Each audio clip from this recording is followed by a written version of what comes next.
Akkam nagaa fayyaadhaa sagantaan tun sagantaa barnoota sammuutii fi akkaataa itti kunuunsin irratti kan xiyyeeffatu.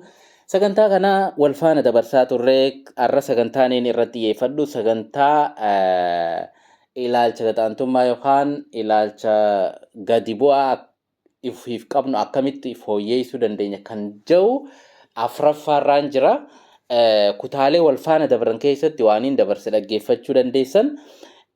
Afuraffaan maalirratti xiyyeeffata waan to'annaa keenya jala hin jirre waan jijjiiruu hin dandeenye ofitti qeebaluu qabna jechuudha. Kun ilaalcha gadaantummaa fooyyeessuu keessaa takka jechuudha. Waan to'annaa keenya jala hin jirre, waan harka keenya hin jirre, waan ifii to'achuu hin dandeenye akka namaatitti nu ol taate qeebaluu qabna jechuudha. Qeebaluu qabna. Dhugaa jirtu fudhannee jiraachuu qabna jechuudha. Maaliif akka namaatitti waa hunda ni hubanne jechuudha miti. Waa hunda ni beekne jechuudha miti. Waan hin beekne fa'aa jiraata. Kanaaf jecha akkasitti hubachuu qabna jechuudha. Naannoo keenya ammaasiis naannoo keenya hunda to'annee hin dandeenyu. Uumama kana fakkeenyaaf qilleensi gamas deema. Gamana deebisuu ni dandeenyaa? Hin dandeenyu jechuudha. Saniif jecha akka namaatitti maali? Hanqina qabna jechuudha. Akkasumatti illee namallee jijjiiruu hin dandeenyu. Amma fakkeenyaaf nama jijjiiruu ni dandeenyaa? Akka abalu ta'e anaa ta'uu jechuun ni danda'amaa? Hin danda'amu jechuudha. Saniif jecha nama jijjiiruu hin dandeenyu, haala naannaa keenyaa jijjiiruu hin dandeenyu, hanquma sadarkaa keenyaatitti deemuu dandeenya jechuudha.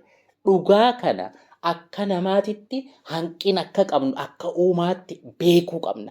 Sammuun keenya dhugaa sun fudhachuu qaba jechuudha. Kan itti aanu dadhabina keenya fudhachuudha. Namni ifiifuu dadhabaadha. Uumamatti jechuudha. Saniif jecha dadhabina keenya fudhachuu danda'uu qabna. Maaliif hanqina sun fudhachuun illee gizee takka takka nu dhibdi. Hanqinni ni jira eega beekne hanqina sun fudhachuudha. Hanqina jiru fudhachuu danda'uu qabna. Yoo fudhannee fooyyeessuu dandeenya jechuudha. Hanqina jiru fudhachuudha. Hanqinni tokko jijjiiramuu hin danda'u. Hanqinni tokko jijjiiramuu ni danda'a. Saniif jecha hanqina jiru ofii fudhachuun dirqama jechuudha. Kan maayyii ofii keenya nama kaanii wajji wal madaalu. Madaalliin isiniin jee amma dura irratti isin ibsee kaniin ture. Madaalli hawaasni ittiin of madaalu sanirra gizeef keesse hisaaba dhaba faaga'ala of madaaluurraa dhaabbachuu qabda jechuudha. Namaa wajjin jechuun madaalli faagaa baate taniin amma dura jee sanirraa tan faagaa baate irraa of madaaluurraa of qusachuun dirqama jechuudha. Maaliif madaalli hawaasaatiirra if kaayuu qabda. Madaalluma sanitti deemuu qabda jechuudha. Saniif jecha akka namaatitti waa hunda jijjiiruu hin dandeenyu. Namni ifiifuu da'iifa waa hunda harka keenya hin jiru. Saniif jecha dhugaa jirtu tana qeebaluun akka nagaan sammuun teenya tasgabbooytee deemtu nu godha jechuudha. Saniif jecha ilaalcha gaarii akka mataa keenyaaf qabaannu. Kana jechuun hin tattaafannu hin hojjennu jechuudha miti. Saniif jecha akka namaatitti hanqina qabna, waa hunda harka keenya hin jiru.